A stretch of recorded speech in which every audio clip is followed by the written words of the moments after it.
कि तुलसी बाबा तो लिखते हैं आदि में पुनियार, बहुत कम आप देव।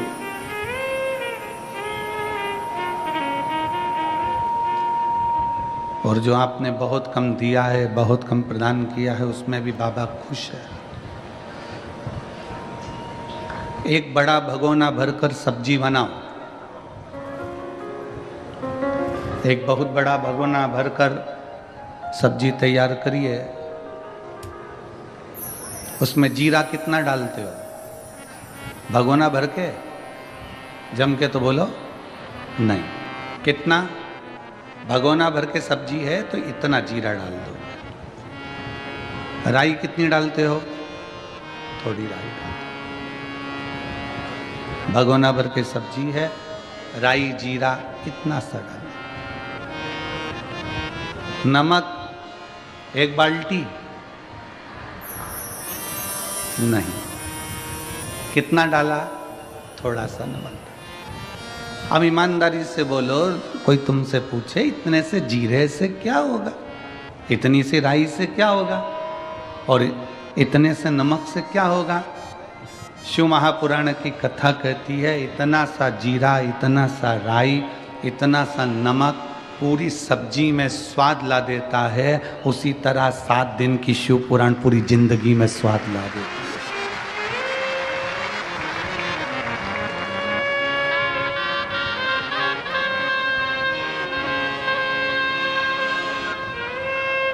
सात दिन की ये शिव महापुराण की कथा हमारे जीवन में स्वाद उत्पन्न कर देती है,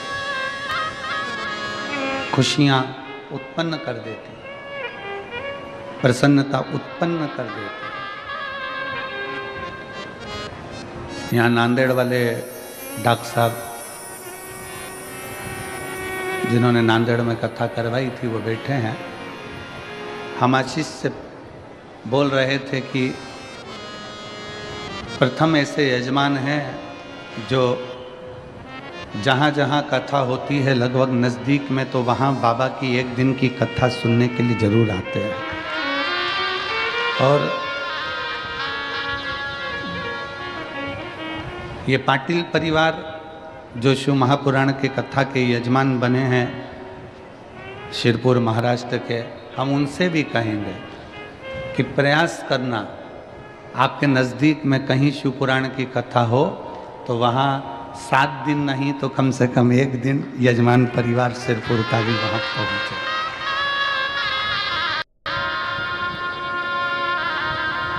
आप बाबा के परिवार के सदस्य हो, केवल यजमान नहीं हो,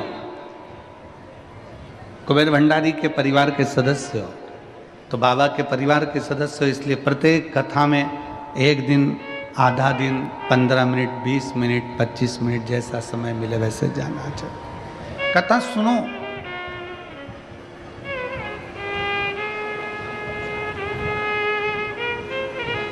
कथा में अपने चित्त को लगाओ।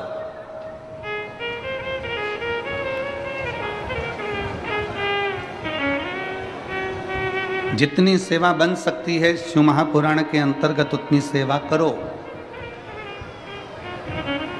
तुमको जो भगवान ने दिया है उसमें से थोड़ा ना थोड़ा भगवान शंकर की कथा में, भक्ति में समर्पित करो। जैसे सिरपुर महाराष्ट्र का सेन समाज, नाई समाज, जिसने निशुल्क दाढ़ी कटिंग की दुकान लगा कर रखी है और सबकी दाढ़ी कटिंग निशुल्क कर, सेन समाज, नाविक समाज,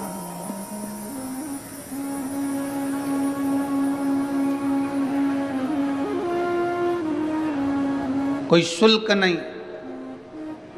एक सेन समाज के व्यक्ति से, एक नाविक समाज के व्यक्ति से पूछा कि भाई तुम यहाँ सबकी दाढ़ी बना रहे हो और इतनी सारी लगभग 15-20 तुमने कुर्सियाँ लगा रखी है, सब सेवा में लगे हो, तो उनका उत्साह, उनके चेहरे की प्रसन्नता कह रही थी कि गुरुदेव हम किसी मनुष्य की दाढ़ी नहीं बना रहे हैं, हम तो भोलेनाथ जी यहाँ आए हैं उनकी बना रहे हैं, उनकी बना। कितना उत्साह! मैं संपूर्ण सेन समाज को, नाविक समाज को, नाई समाज को बहुत बहुत साधुवाद देता हूँ। आपका जो प्रयास है ये जनमानस में सनातन धर्म को मजबूत करने वाला है। आज सनातन धर्म को लोग जाति में तोड़ रहे हैं। आज सनातन धर्म को, हिंदू धर्म को लोग जातियों में तोड़ने का प्रयास कर रहे हैं कि ये ब्राह्मण है, ये क्षत्रिय है, ये वैश्य है, ये शूद्र है, सबको बांटा जा रहा है। पर मैं यहाँ के सेन समाज को, नाविक समाज को धन्यवाद देता हूँ कि आप सनातन धर्म को बहुत मजबूत करने का प्रयास कर रहे हो। संपूर्ण भारत के सेन समाज को, नाई समाज को बहुत बहुत साधुवाद था।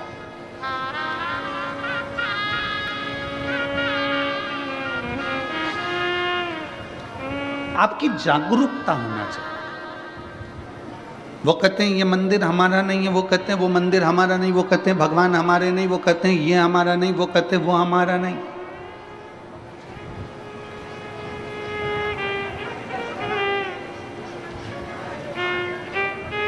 आज तक लोग केवल जातियों में बांटते रहे और कहते रहे कि हम ऊंचे, वो नीचा, वो बराबर, वो ऊंचा। आज तक किसी ने ये नहीं कहा कि 100 का नोट ब्राह्मण का है कि क्षत्रिय का है कि शूद्र का है कि वैश्य का है।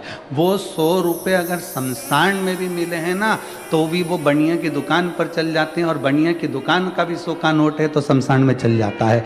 वो 100 का नोट, उसमें कहीं पर भी ऐसा नहीं दिखा कि कहीं छुआछूत हो। उस 100 के नोट में कहीं ये देखा जाए कि ये हमारा जाति का नहीं है, ये हमारी समाज का नहीं है, ये अन्य धर्म का है या अन्य समाज का है, ये 100 के नोट में नहीं देखा।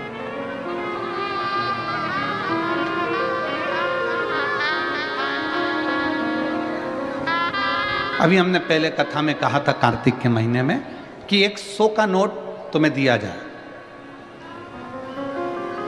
और वो 100 के नोट के 4 हिस्से करे जाए। कितने हिस्से करें? 4। ठीक है, चला दोगे तुम 100 के नोट के 4 हिस्से? हम 100 का नोट लें और उसको फाड़ें और उसके 4 हिस्से कर दें और कह दें एक ब्राह्मण चलाए, एक क्षत्रिय चलाए, एक वैश्य चलाए, एक शूद्र चलाए। है किसी की हिम्मत जो 100 के नोट के 4 हिस्से कर दिए जाएं और अलग अलग जाकर चला के बता दो? कोई चलाएगा? जम के बोलो नहीं। वो ही 100 के नोट के चारों हिस्से सेलो टेप से जोड़ दिए जाएं, एक कर दिए जाएं, तो मार्केट में चल जाएगा। उसी तरह हम ब्राह्मण, क्षत्रिय, वैश्य, शूद्र जब एक हो जाएं तो फिर सारी दुनिया में चल सकते हैं। दुनिया तोड़कर अलग कर रही है, हम जुड़कर एक हो।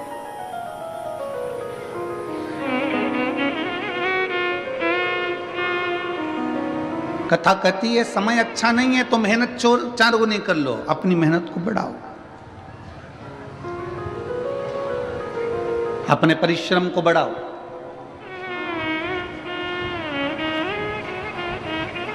हमें याद है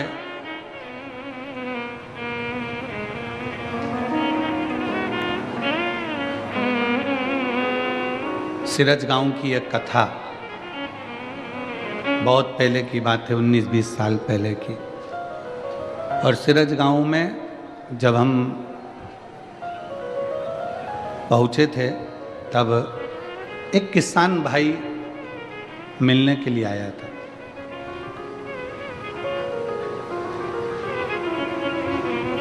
और वो कपास की खेती करता था। उसको खेती को वहाँ पर कहते थे पीक लेना।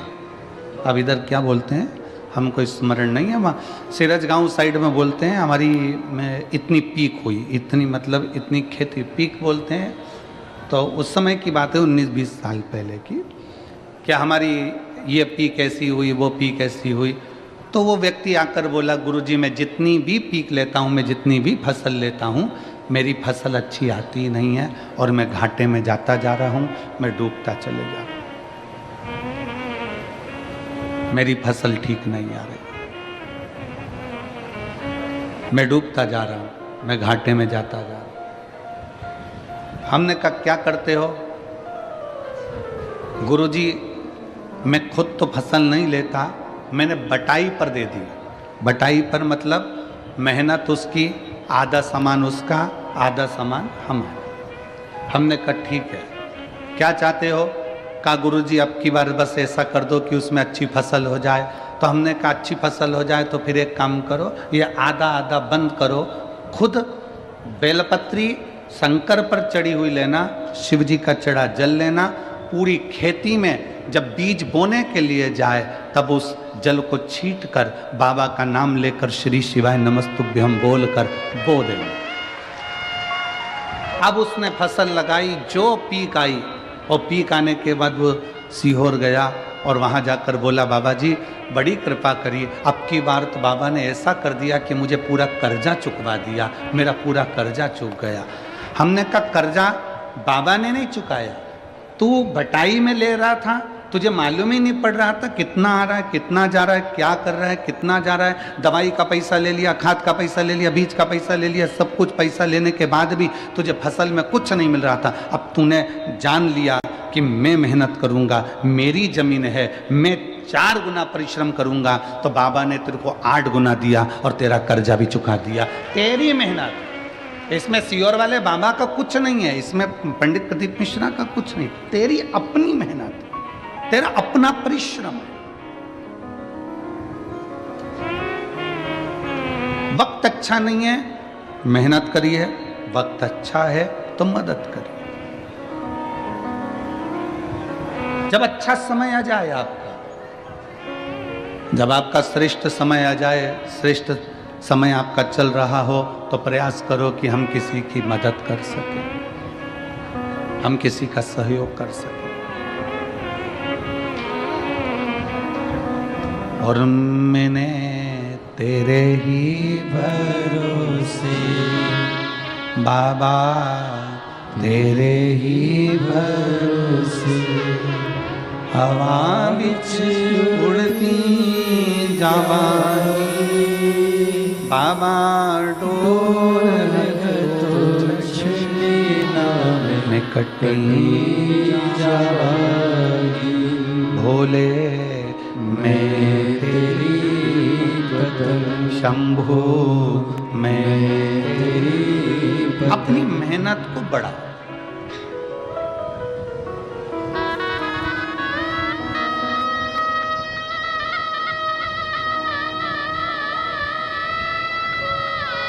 लोग कहते हैं गुरुजी कहीं से आवक बढ़े, धन बढ़े, तो हम कहेंगे दुनिया में कोई ऐसा महाराज पैदा नहीं हुआ कि ऐसा फूंक मार के फेंक देगा और सोने का हंडा निकल जाएगा। किसी महाराज के चक्कर में मत पड़ना, किसी ऐसे बाबा माबा के चक्कर में मत पड़ना कि ऐसी फूंक मार के फेंक दे और सोने का हंडा निकल जाए। अगर ऐसा हंडा निकले तो हमको भी बताना, हम भी वहीं चले जाएंगे, हम भी चले जाएंगे। इस चक्कर में मत रहो कि तुम्हारा दुख कोई दूसरा काट देगा। इस चक्कर में मत रहो कि तुम्हें करोड़ों का धन कोई लाकर दे देगा, करोड़ों की संपदा तुमको लाकर कोई दे देगा। अपना परिश्रम, अपनी मेहनत अपने को करना, कोई तुमको धन लाकर नहीं देगा। हमारे एक परिचित हैं इंदौर में, हम उनसे मिलने गए, उनके यहाँ शादी थी उनके लड़के की। तो हमने कहा कैसी रही शादी? कहा गुरुजी बहुत बढ़िया, जोरदार शादी, बहुत शानदार। अच्छा, अरे गुरुजी 1000 प्लेट उठी। अब हमें तो समझ में आया नहीं कि प्लेट उठी का मतलब क्या होता। तुम जानते हो क्या? अरे बोलो तो जम के, जानते हो? मतलब 1000 प्लेट उठी मतलब 1000 आदमी आया। ठीक है, हाँ ठीक है, धन्यवाद, तुमने हमको समझाया। अरे गुरुजी, जिस दिन महिला संगीत था उस दिन 800 प्लेट उठी, और जिस दिन शादी थी उस दिन 1000 प्लेट उठी। हमने कहा क्या बात है साहब, बहुत बढ़िया। हमने कहा क्या जोरदार बात है कि शादी में कितनी प्लेट, जम के बोलो 1000 प्लेट उठी, और महिला संगीत में 800 प्लेट उठी। हमने उनसे कहा विश्वकर्मा जी, आप कह रहे हो कि शादी में 1000 प्लेट उठी और महिला संगीत में 800 प्लेट उठी, जब बुरा वक्त आए तब ये 1000 और 800 लोगों के हाथ तुम्हारी मदद के लिए उठ जाएं तो समझ लेना कि प्लेट उठी।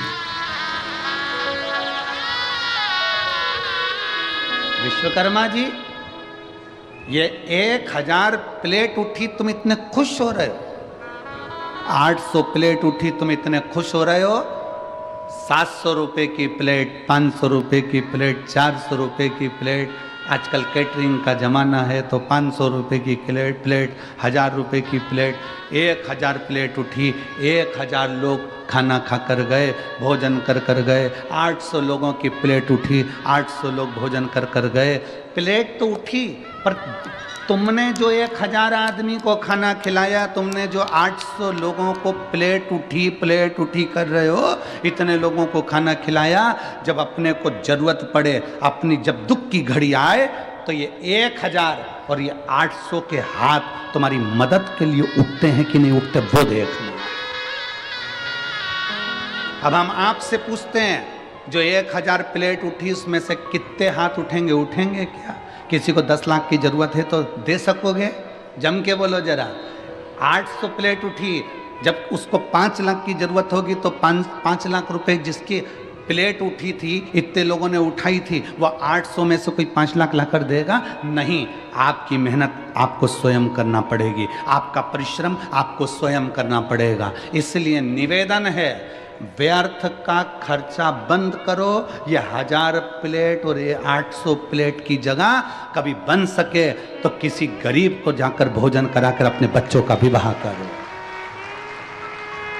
ये 800 प्लेट, 1000 प्लेट उठी और मालूम पड़े इतने कर्जे में पड़ गया कि एक दिन खुद ही उठ गया, और वो 800 और 1000 पड़ गए। कितनी खुशी है। पूरे सिरपुर वालों का चेहरा देखकर आज हमको भी प्रसन्नता हो रही है कि हमने हमारे धन का सदुपयोग करा और भंडारा चलाकर भूखों को भोजन कराया।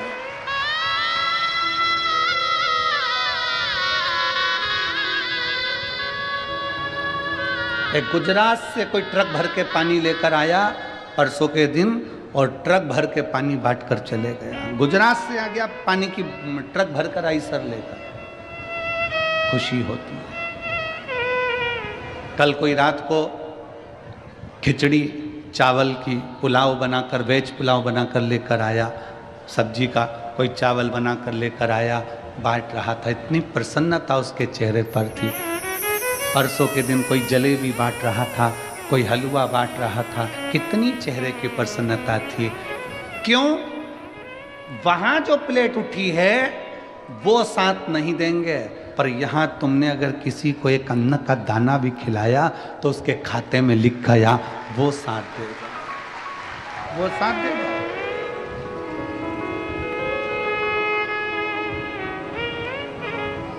कौन आएगा अंत समय में? अंत समय प्रभु आना पड़ेगा, वचन दिया तो निभाना पड़ेगा। आए ना आए प्रभु कुटुंब कबीरा, अंत समय प्रभु आना पड़ेगा, वचन दिया तो निभाना पड़ेगा। 800 और 1000 प्लेट उठी शादी में, हमारा निवेदन है वो 1000 प्लेट उठाने में तुम्हारा 10-5 लाख रुपए खर्च हो गया। 800 प्लेट उठाने में तुम्हारा 5-8 लाख रुपए खर्च हो गया। हमारा निवेदन है वो 1000 प्लेट का, 800 प्लेट का थोड़ा बहुत अगर बचाते तो जो लड़की या लड़के की शादी हो रही है उसकी एक एफडी करवा कर रख देते, उसके दुख के समय में वो एफडी काम आ जाती, काम आ जाती। कितना भी खिला दो, शादी में कितना भी खिलाना, आखिरी में लोग बोलकर जाएंगे हराम का आ रहा था तो लुटा रहा है। और शादी में अगर कोई खर्च नहीं करे तो लोग कहकर जाएंगे इस तरह के छाती पे बांध के ले जाएगा, खिलाया तक नहीं। ये दुनिया के लोग हैं, वहां पर लोग कहे बिना नहीं रह सकते। और शिव महापुराण की कथा में आप किसी भूखे को अगर मिर्ची का ठेसा और रोटी भी खिला रहे हो ना, वो स्वाद लेकर खाकर कहेगा भगवान तेरा भंडार भर कर रखे, तेरे पर कृपा कर कर। अरे आई, ए आई, बड़ी कृपा कर, मेरा मुंह छुट्टा करा दिया, भगवान तेरे भंडार भर कर रखे, तेरे पर कृपा करके रखे।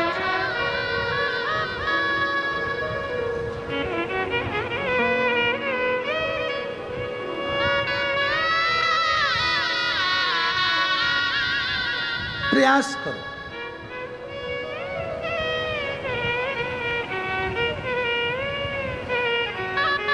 हम बहुत अच्छा किसी को नहीं दे सकते, पर थोड़ा तो अच्छा दे सकते हैं।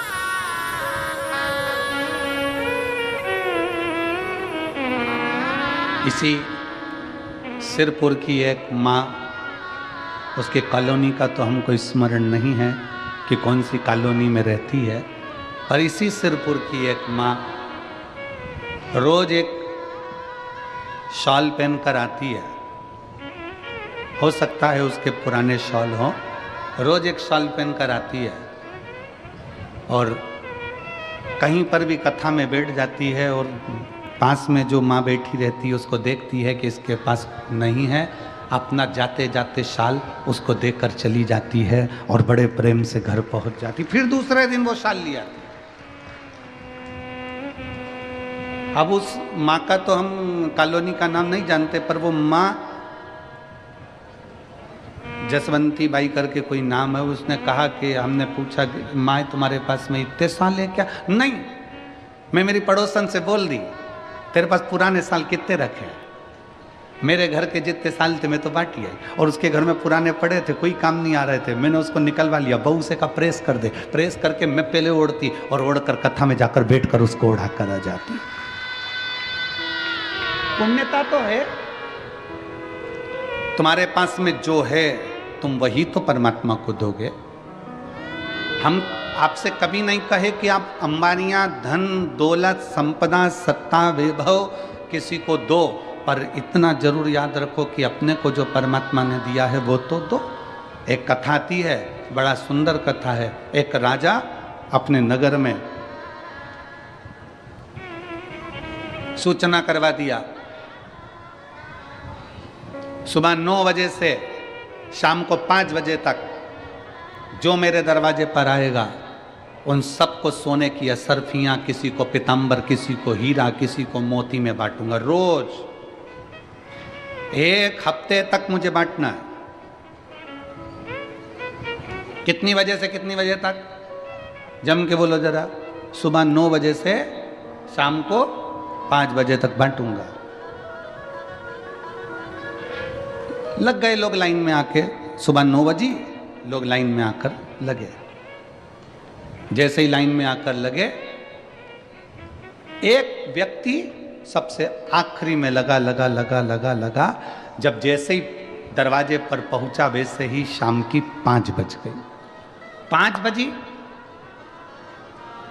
5 बजते से ही वो व्यक्ति ने सोचा मुझे तो मिला नहीं, सवेरे जल्दी आ जाऊंगा। रात को 3 बजे जागा और 3 बजे आके लाइन में खड़ा हो गया। 3 बजे रात को लाइन में आकर खड़ा हुआ, सबसे पहले नंबर उसका था, आगे बढ़ने लगा, 9 बज गई, आगे बढ़ रहा था, पीछे एक व्यक्ति रो रहा था, रोते रोते बोला, भैया मुझे पैसे की बहुत ज़रूरत है, मेरा बेटा बीमार पड़ा है, मुझे पहले ले लेने दो।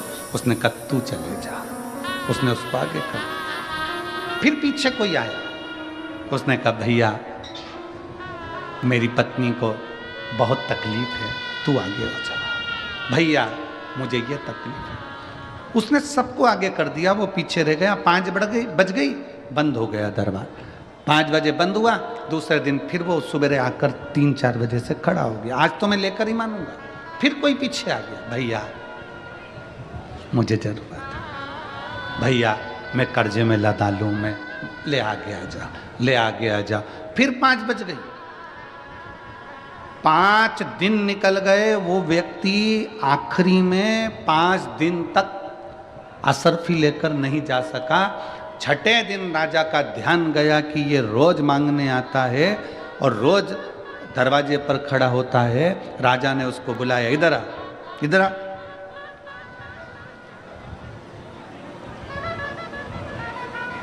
क्या कर रहा है ये तू? तो रोज मांगने आता है? हाँ। अभी तक तुझे मिला नहीं? नहीं। क्या कर रहा है तू? ये कर रहा है जो आप कर रहे हो वो मैं कर रहा हूं। राजा ने कहा मैं तो सोना चांदी हीरा पन्ना बांट रहा हूं, तू मेरी होड़ कर रहा है। मैं सोना चांदी हीरा पन्ना बांट रहा हूं, तू क्या बांट रहा है? उसने कहा मैं अपनी वारी दान कर रहा हूं। मेरा अपना जो नंबर आता है, किसी को जरूरत पड़ती है तो मैं अपना नंबर उसको दे देता हूं, अपनी बारी उसको दे देता हूं। राजा ने पूछा अपना नंबर देना, अपनी बारी देना, ये कोई बात है? उसने कहा मेरे पास जो होगा वही तो दूंगा। मैं आगे खड़ा था, थोड़ा पीछे हट गया, उसको आगे कर दिया। इससे क्या होगा? राजा ने पूछा इससे क्या होगा? उसने कहा अब ये तो मेरा भोलेनाथ जाने कि क्या होगा। समय आया, समय पलटा। समय ऐसा पलटा, राजा को रोग हो गया, परीक्षा हुई। विद्वान ब्राह्मण बैठे, संत बैठे, साधु बैठे। नगर में कोई ऐसा व्यक्ति हो, क्योंकि राजा की कोई औलाद नहीं है, नगर में कोई ऐसा व्यक्ति हो जो बहुत विद्वान हो, उसी को राज सिंहासन पर बिठाना है। तब उसी व्यक्ति जो बारी अपना नंबर दे रहा था, सबको आगे कर कर खुद पीछे हो जा रहा था, अपने पास जो था वो प्रदान कर रहा था, उसी व्यक्ति को राजा का सिंहासन दे दिया गया। तुमने क्या दिया भगवान को? आप क्या प्रदान कर रहे हो परमात्मा को? आप क्या दे रहे हो भगवान को? भगवान कभी नहीं कहेगा कि तुम मुझे धन दौलत संपदा सत्ता वैभव दो। भगवान कहता है तुम्हारे पास में जो है, क्या है तुम्हारा?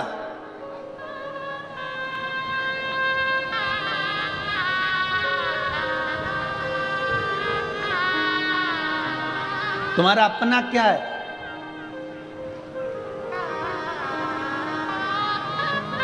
किसी ने कहा भगवान को वो दो जो तुम्हारा अपना है।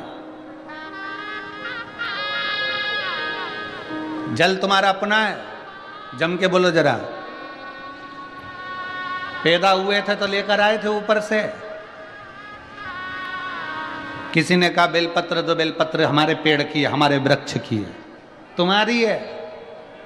बेलपत्र भी तुम्हारी नहीं है, जल भी तुम्हारा नहीं है, जो भोजन का भोग लगा रहे हो वो अन्न भी तुम्हारा नहीं है। भगवान को अगर वस्त्र दिया तो वस्त्र भी तुम्हारा नहीं है, जनेऊ दी वो जनेऊ भी तुम्हारी नहीं है, अबीर गुलाल चंदन दिया वो भी तुम्हारा नहीं है। केवल मनुष्य के पास अपना केवल एक दिल है, वो भगवान को दे दो, भगवान तुम्हारा हो जाए। तुम्हारा अपना क्या है? केवल एक दिल, केवल एक मन। पर आज के जमाने में दिल भी ऐसा हो गया जैसे सब्जी की दुकान। जिसकी मर्जी होती है जिसको बांट देता है, और बाद में रात को 10 बजे से चालू हो जाता है। 10 बजे से उस पूरे मोबाइल में इतने दिल हैं